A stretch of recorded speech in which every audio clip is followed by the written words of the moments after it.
बताने जा रहे हैं। जम्मू कश्मीर में 10 साल के वक्फे के बाद असेंबली के चुनाव हुए और इन असेंबली चुनावों में कौन सी पार्टी बाजी मार जाएगी, किसकी कैंपेनिंग लोगों को ज्यादा पसंद आई, या ये कि कौन सी पार्टी लोगों के दिलों में घर कर पाई। तो वहीं हरियाणा में भी क्या बीजेपी ही अपने वादों पर लोगों को लुभा पाई है या फिर कांग्रेस के वादे लोगों को ज्यादा भाए हैं। एग्जिट पोल के तहत इन तमाम तर सवालों के जवाब जानने की कोशिश करेंगे।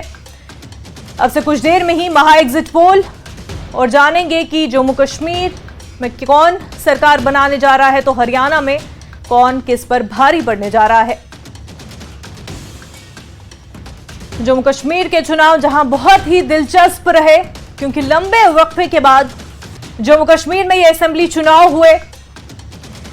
हर एक पार्टी ने, चाहे वो रीजनल पार्टीज हो, नेशनल कॉन्फ्रेंस, पीडीपी या फिर दीगर नई रीजनल पार्टीज या फिर नेशनल पार्टीज जैसे कि बीजेपी, कांग्रेस और दीगर।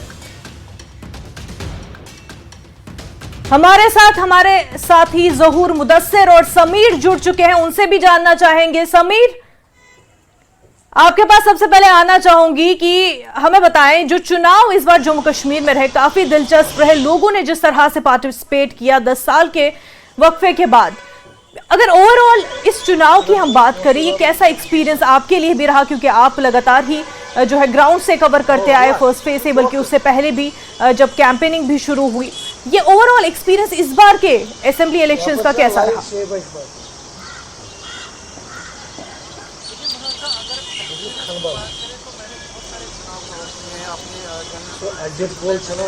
बहुत सारे चुनाव कवर किए, लोकसभा के भी और असेंबली के भी, लेकिन इस बार का जो असेंबली चुनाव था वो मुख्तलिफ था, डिफरेंट था, बिल्कुल मुख्तलिफ था और बहुत ही एग्रेसिव कैंपेनिंग। उसकी एक रीज़न मैं 2-3 रीज़न गिनाऊंगा। पहला तो जो बीजेपी का एक एग्रेसिव कैंपेन था, हमने बहुत बार देखा, हमने कई बार बीजेपी की कैंपेनिंग देखी, लेकिन जम्मू कश्मीर में जिस तरह से पार्टी ने कैंपेनिंग की है वो अपने आप में, खासकर जम्मू डिवीज़न में, क्योंकि पार्टी ने पहले ही कहा था कि हमारा जो फोकस रहेगा वो जम्मू रहेगा, हम जम्मू में जो 43 सीटें हैं उस पर हमारा ज़्यादा फोकस रहेगा। कश्मीर में हम कैंडिडेट्स तो उठा रहे हैं लेकिन हमारा फोकस वहाँ पे इंडिपेंडेंट और जो छोटी छोटी पार्टियाँ जिनको ये डायरेक्टली और इनडायरेक्टली सपोर्ट करते हैं, लोकसभा इलेक्शन में उन्होंने सपोर्ट किया था उनको, उन पर हमारा दारोमदार रहेगा। लेकिन जम्मू में हम बड़े ही कुव्वत से और बड़ी शिद्दत से चुनाव लड़ेंगे और उन्होंने बड़े पावरफुली चुनाव यहाँ पे लड़ा। अगर कैंपेनिंग की बात करें तो देखिए, बीजेपी के जो कदावर नेता है नरेंद्र मोदी सबसे पहले स्टार प्रचारक है,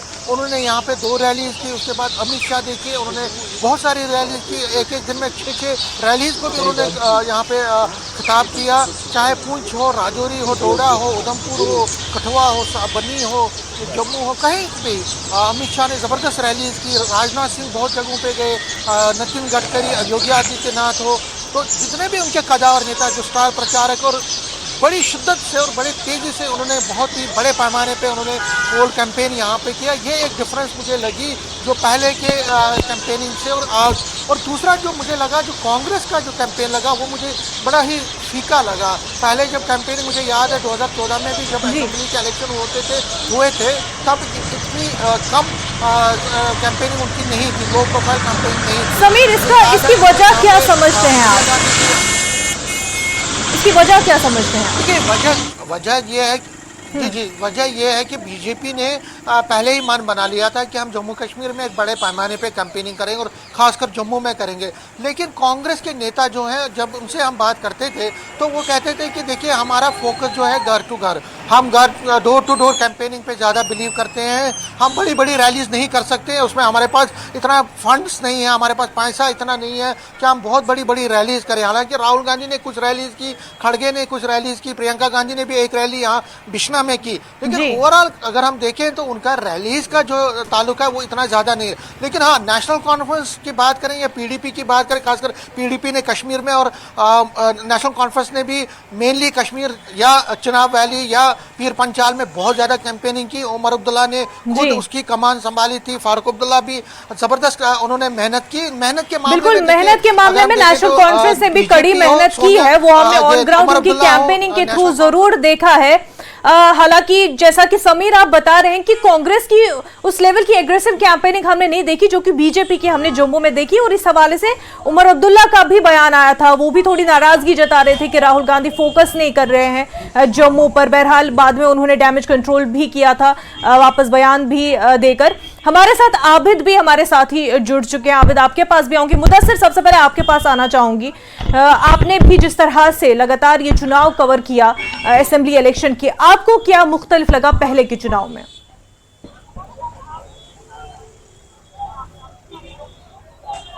मैंने कहा कि मच एवेटेड इलेक्शन था ये, और कहीं ना कहीं लोगों को लग रहा था कि जो गैप हुई है और सियासी खला जो पैदा हुआ है खासकर कश्मीर में, तो उसने मजबूर किया लोगों को कि इस बार उन एरियाज में भी वो निकले जहां पर बायकॉट की हिस्ट्री रही है या लोग कम वोट डालते थे। लेकिन इस बार ये देखा गया कि लोग काफी तादाद में उन इलाकों से भी निकले और अपने जो पसंदीदा उम्मीदवार है उनके हक में वोट उन्होंने डाला। और इस लिहाज से हम कह सकते हैं कि इस बार के इंतखाबात जो थे वो कदरे मुख्तलिफ थे, क्योंकि जिस तरह से रेग्रेस कैंपेन चलाई गई, न सिर्फ जो मेन स्ट्रीम पार्टीज है बल्कि जो इंडिपेंडेंट कैंडिडेट्स है, तो उनकी तरफ से भी देखा गया कि कोई कसर बाकी नहीं रखी गई, और हर लिहाज से ये देखा गया कि ज्यादा से ज्यादा वोटरान को रागिब करने की कोशिशें की गई। तो ऐसे में अगर इन पार्टीज की बात करेंगे जो कश्मीर बेस्ड पार्टीज है जैसे पीडीपी या फिर नेशनल कॉन्फ्रेंस, तो उन्होंने वही या दफा 370 या फिर स्टेटहुड का जो मुद्दा है वो छेड़ा और बिल्कुल उसको एनकैश करने की कोशिश की कि ज्यादा से ज्यादा जो वोट है उनके हक में जाए और बीजेपी को कहीं ना कहीं इक़्तिदार से दूर रखा जाए। और फिलहाल आप जिस तरह से आपने कहा कि महा एग्जिट पोल जो अभी कुछ देर बाद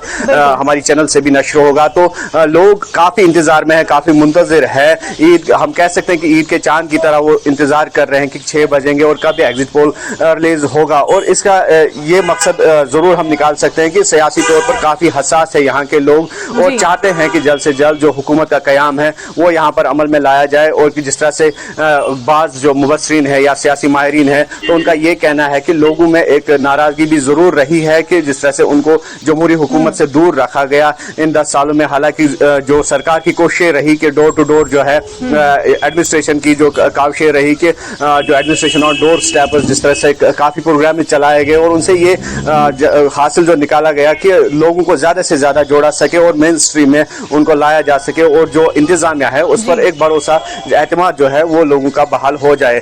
लेकिन दूसरी जानिब ये बात भी सही है कि लोग जो है इंतजार कर रहे थे इन इलेक्शंस का, और ताकि वो अपने अपने नुमाइंदे चुने और अपने नुमाइंदों के पास वो जाए और ताकि जो उनके मसले मसाइल है उनका हल जो है वो निकाल सके और बराह रास्त तौर पर उनकी जो रसाई हो वो बड़े ऐवानों तक मुमकिन हो सके। तो इस लिहाज से हम कह सकते हैं कि जो इस बार के चुनाव थे मच हाइप्ड थे, मच अवेटेड थे और लोग यकीनी तौर पर खुश है कि इंतखाबात हो गए पुरअमन तौर पर, और जो शरफ फीसदी रही वो भी कदरे बेहतर रही। और उन एरियाज में भी जिस तरह से हमने कहा कि जहां वो बाइकआउट या फिर वोटिंग परसेंटेज कम रहती थी वहां से भी इस बार जो है पोलिंग हुई। करते हैं तो क्योंकि इस बार उम्मीद भी थी कि बहुत बड़ी तादाद में लोग जो है इस पोलिंग के अमल में, इलेक्शन के अमल में हिस्सा लेंगे। और ज़हूर से मैं इस बारे में जानना चाहूंगी, जब हम लोगों के पार्टिसिपेशन की बात करते हैं, आपका एक्सपीरियंस लोगों के पार्टिसिपेशन के हवाले से कैसा रहा? देखिए मुनज़्ज़म, मैं आपको बताऊं कि अगर हम लोगों की पार्टिसिपेशन की बात करें, एक फेस्टिव माहौल था पहले फेज से ही लेकर, और जो 3 फेज अंजाम दिए गए इसमें हमने देखा कि काफ़ी अच्छी तादाद में जो है वोटर्स जो हैं बाहर निकले। उन लोगों ने जो है खुलकर अपने हक राय का इस्तेमाल किया। और हमने ये देखा कि 10 साल के बाद जो है इंतखाबात अमल में लाए गए और 10 साल के बाद जो है लोगों ने अपने हक राय का इस्तेमाल किया। और यही वजह है कि जितनी भी पॉलिटिकल कैंपेनिंग इस दौरान हुई उसमें बढ़ चढ़ कर लोगों ने हिस्सा लिया और लोगों ने जो है समझा, सोचा कि इस बार जो है अपने चुनिंदा उम्मीदवारों को जो है मुंतखब करना है, उनका इंतखाब अमल में लाना है। और यही वजह है कि इस बार जो है अच्छी पार्टिसिपेशन देखने को मिली। और जहां हम इस वक्त मौजूद हैं, अगर हम इस ज़िले की बात करें फॉर एग्जांपल, तो यहाँ पे 63% से भी ज़ायद वोटिंग जो है हुई। और तकरीबन जो है अगर हम बात करें इस ज़िले की, तकरीबन 3 लाख जो है 28,000 के करीब उससे भी ज़ायद वोटरान जो हैं इसमें पार्टिसिपेट करने वाले थे। और जिसमें से तकरीबन 2,08,000 से भी ज़ायद वोटरान ने अपने हक राय का इस्तेमाल किया। तो आप समझ सकते हैं तकरीबन 63% उम्मीद जाहिर की जा रही है कि ये जो वोटर हैं, ये वोटरान जितने भी जिन्होंने अपने हक राय का इस्तेमाल किया, उन्होंने ये समझ के किया कि अपने जो है चुनिंदा उम्मीदवारों का इंतखाब अमल में लाएं और 10 साल के बाद इंतखाब अमल में लाना ये एक बहुत बड़ी बात, और उसमें लोगों की एक्सपेक्टेशंस, एस्पिरेशंस और उसको मद्देनजर रखते हुए लोगों ने इस बार जो है अपना वोट दिया। बिल्कुल। और